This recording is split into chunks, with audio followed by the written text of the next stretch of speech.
কোথায় আসলো? মা খালাদের প্রচুর চাপ, আর যাওয়া যাবে না আন্দোলনে। তোমাদের মতো মা খালা থাকলে বাংলাদেশ আর কখনোই স্বাধীন হতো না।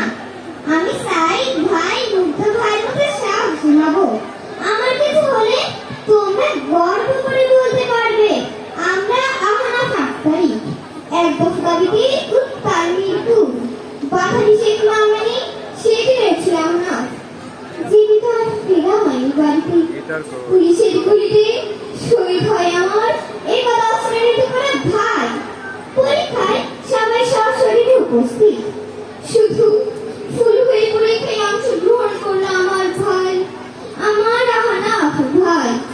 একদিন এই সুন্দর পৃথিবী ছেড়ে সবাইকে চলে যেতে হবে, এমন জীবন গড়ো। প্রথম যখন এসেছিলে ভাবে, তখন কেঁদেছিলে তুমি, হেসেছিল সবে। এমন জীবন করতে হবে গঠন, মরণে হাসিবে তুমি, কাঁদিবে ভুবন। যাতে মৃত্যুর পর মানুষ তোমাকে মনে রাখে। নিজের ফেসবুক অ্যাকাউন্টের ইন্ট্রোতে কলেজ ছাত্র ফারহান ফাইয়াজ ইংরেজিতে কথা লিখেছিলেন অনেক বড় হবার স্বপ্ন ছিল, ছিল বিদেশ যাওয়ার চিন্তা, শুধু ছিল না চাকরি করার আশা।